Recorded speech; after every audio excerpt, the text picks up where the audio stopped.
দেখতে, দেখতে আমার পিকু আমাকে আজীবনের মতো ছেড়ে চলে গেল। আর কিভাবে কি হলো সেটাই তোমাদের সাথে আজকের এই ভ্লগে শেয়ার করব। আসসালামু আলাইকুম, hello everyone and welcome back to my YouTube channel. এটা হচ্ছে পিকু ২০২৩ সালের একটা ক্লিপ। আমি তাকে ২০২৩ সালে অক্টোবরে একটা আন্টির কাছ থেকে রিসিভ করি। ওর ব্রিডটা হচ্ছে পার্সিয়ান শর্ট হেয়ার। ওর আসলে যেটার জন্য আমাদের সবথেকে বেশি মায়া লাগতো ওটা হচ্ছে গিয়ে ও কথা বলতে পারতো না।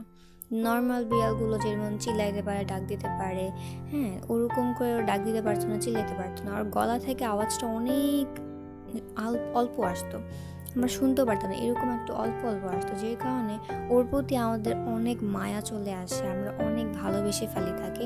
আর ও না, নর্মালি বিড়ালরা যেরকম হচ্ছে কি দাঁড়াইতে পারে না, বাট ও দাঁড়ায় থাকতে পারতো।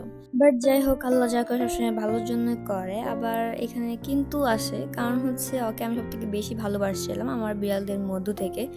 মানে মানুষ বলে না যে কোনো জিনিস অভ্যাসে পরিণত করতে নেই, কারণ হচ্ছে যদি আপনি সেই জিনিসটাকে অভ্যাসে পরিণত করে ফেলেন, একটা দিন শেষে এসে ওই জিনিসটা যখন চলে যাবে তখন সেটার কষ্ট ভোগ করতে হবে। ঠিক তেমনই আমি এর পিকুকে অভ্যাসে পরিণত করে ফেলেছিলাম। আমি সবসময় তাকে নিয়ে চিন্তা করতাম, তাকে দেখে রাখতাম, তার জন্য ঘুরে বেড়াতাম যে কখন সে বাসায় আসবে, কখন থেকে আমি গোসল করাবো, এটা করবো সেটা করবো, তাকে নিয়ে বসে থাকতাম, এটা করতাম সেটা করতাম, এরকম অভ্যাস পরিণত করে ফেলেছিলাম, যে কারণে তার চলে যাওয়ার পর থেকে এমন একটা অবস্থা যে বারবার শুধু মানে ভুলেই যায় যে সে নাই, মানে বারবার মনে হয় যে না, এখনও সে আছে। তো যাই হোক, আমি তোমাদের সাথে শেয়ার করি যে ওর কীভাবে এই অবস্থাটা হইলো। আসলে ওকে দীর্ঘদিন ধরে একটা জায়গায় বারবার ব্যথা পাচ্ছিল, গালের একটা সাইডে। তোমাদের লাস্ট আমি অনেক কিছু ব্লগে আমি দেখাইছিলাম যে ওর একটা জায়গায় বারবার একটা বিড়াল কামড় দিত, এরকম করে করে লাইক ৬-৭ বারের মতো কামড় দিয়ে ফেলছে। এই ক্লিপটা হচ্ছে গিয়ে তোমার হসপিটাল থেকে যখন নিয়ে আসছি ক্লিন করে ড্রেসিং করে, তারপর হচ্ছে এই অবস্থা ছিল। আর ইগনোর করেও সে তখন একটু নোংরা হয়েছিল, মানে লাইক শরীরে কিছু কিছু ময়লা হয়েছিল, তো কারণ এই অবস্থাতে তাকে গোসল করা দিতে পারিনি, কিন্তু তাকে শরীর মুছিয়ে দিয়েছিল। এটার পরে হচ্ছে গিয়ে হসপিটালে নিয়ে যেতে হয়েছিল, যে কারণে আরও বেশি ময়লা হয়ে গেছিলো। তারপর ও এই অবস্থা নিয়ে বাহিরে চলে গিয়েছিল, লাইক ২ দিন পর বাসায় আসছে। ও যদি এই ২ দিনের মাঝখানে বাসায় আসতো তাহলে আমি ওকে ক্লিন করে দিতে পারতাম।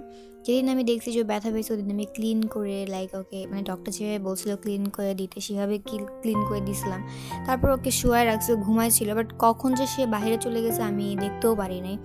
পরে ও ২ দিন বাসায় আসেনি। ২ দিন পর ৩ নাম্বার দিন দুপুরবেলা সে বাসায় আসে, অ্যান্ড আমি তো অনেক খুশি হয়ে গেছিলাম। আবার রাগও উঠতেছিল যে এই অবস্থা নিয়ে সে বাহিরে গেছে, আমি তো মানে কি বলবো।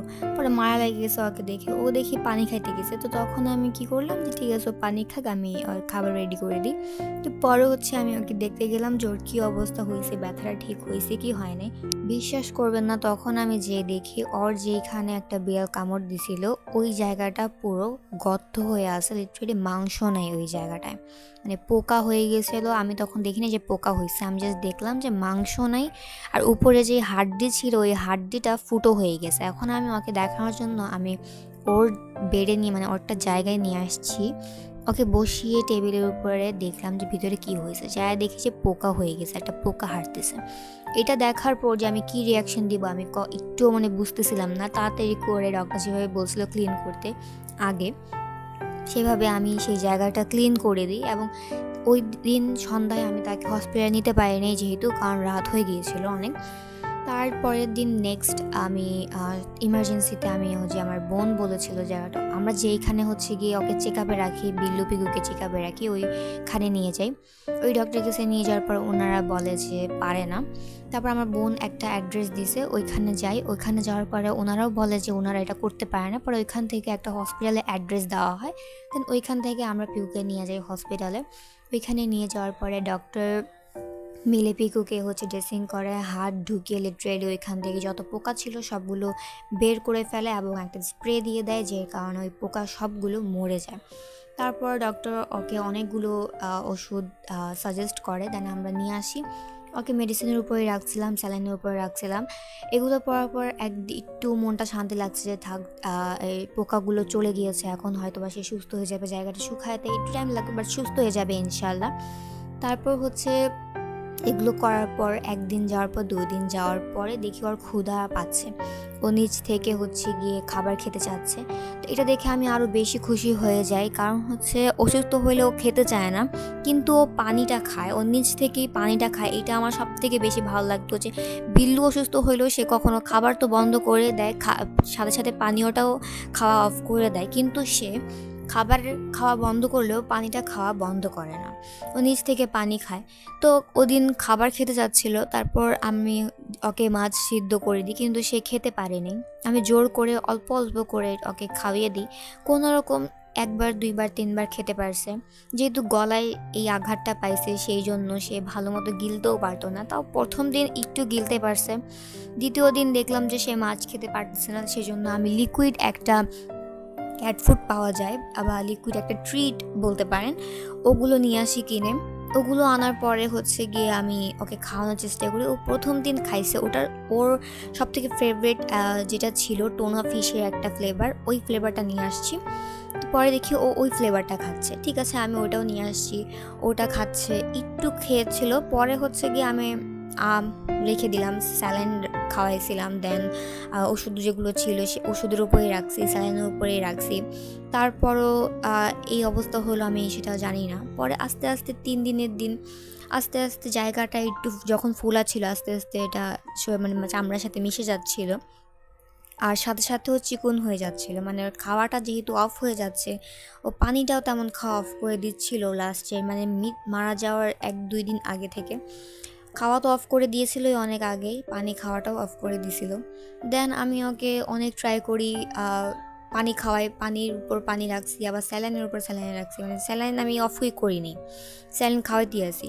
তো খাওয়ানোর পর হচ্ছে মৃত্যু যেদিন হবে ওই দিন আমি মাগরিবের সময় আমি নামাজ পড়তেছিলাম, ও হচ্ছে খাবার খাওয়ানো বমি করে দেয়। তো আমি নামাজ পড়তেছিলাম, আমি স্যালাইন খাওয়ানোর পর আমি বলছি তুই এখানে শুয়ে থাক, আমি আসতেছি নামাজ পড়ে। তো আমি নামাজ পড়তে বসছি, নামাজ পড়ার পরে আমি শুনলাম ও বমি করতেছে। আমি তাড়াতাড়ি করে নামাজটা শেষ করে দৌড় দিয়ে যায়, দেখে ও বমি করতেছে।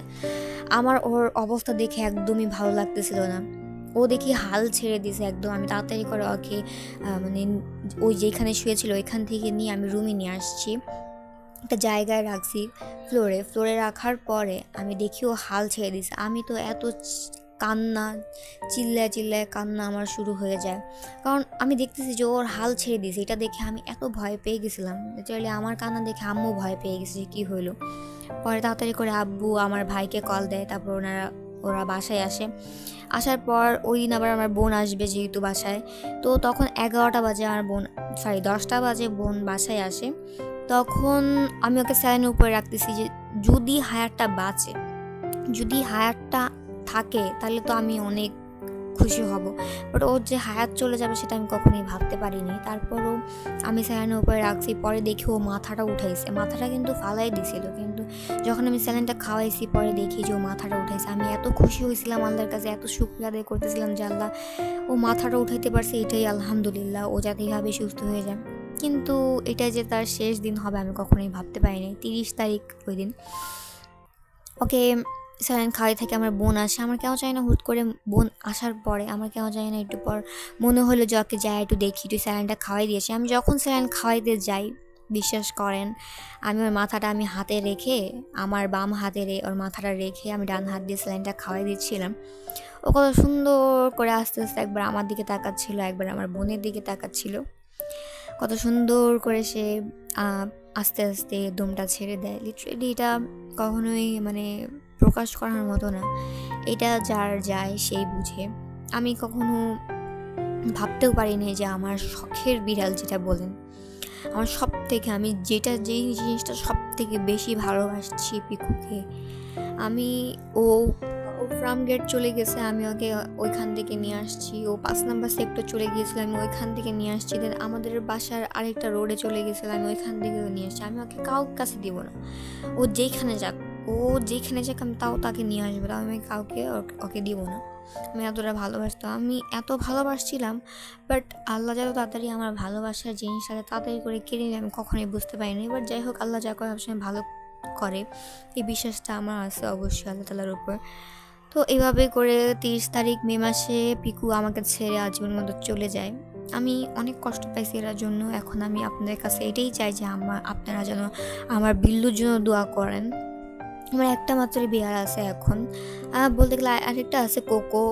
ওটা তো তেমন বাসায় থাকে না, বাট আমার 2টা বিড়াল কোকো আর বিল্লু। আপনারা যারা এই ভিডিওটা দেখেন না কেন, আপনারা তারা দোয়া করবেন আমার বিল্লু আর কোকোর জন্য, তারা যেন সুস্থ থাকে। কোকো এখন একটু অসুস্থ, জানি না কেন কি হয়েছে, খেয়াল রাখতেছি, দোয়া করবেন। আর বিল্লুর 6 বছর হবে, যেহেতু বয়স বাড়তেছে তো অবভিয়াসলি দোয়াটা আরও বেশি করতে হবে আর চেক আপে রাখতে হবে, কারণ যেহেতু বয়স বাড়তেছে। আপনারা যারা এই ভিডিও দেখেন না কেন দোয়া করবেন এবং আপনাদের বিড়ালদেরকে খেয়াল রাখবেন যাতে এইভাবে বাইরে না যায় বা ব্যথা না পায়। ব্যথা পেলে ওকে বন্দি করে রেখে দিবেন যাতে এরকম অবস্থা যাতে না হয়। আমি দোয়া করি প্রত্যেকটা যারা বিড়াল পালে তাদের সবার বিড়াল যেন সুস্থ থাকে এবং সহি সালামত থাকে। কোনো মানে বিড়াল প্রেমিকদের যাতে এরকম কষ্ট ভোগ করতে না হয়, আমি এটাই মন থেকে দোয়া করি। আর এটা ছিল মেমোরেবল হিসেবে রাখা আমার এই ভিডিওটা। আমার প্রিয় আগের বছর ঈদে, কোরবানি ঈদে আমাকে ছেড়ে চলে যায়, আর এই বছর ঈদে তো আমার সব থেকে মানে জীবনের সব থেকে প্রিয় যে বিড়ালটা পিকু, সেও আমাকে ছেড়ে চলে যায়। মানে এই কোরবানি ঈদটা একটা কুফা নামে পরিণত হয়েছে আমার জন্য। বাট যাই হোক, ততক্ষণে ভালো থাকবেন, সুস্থ থাকবেন। দেখা হচ্ছে নেক্সট কোনো ভিডিওতে। আল্লাহ হাফেজ।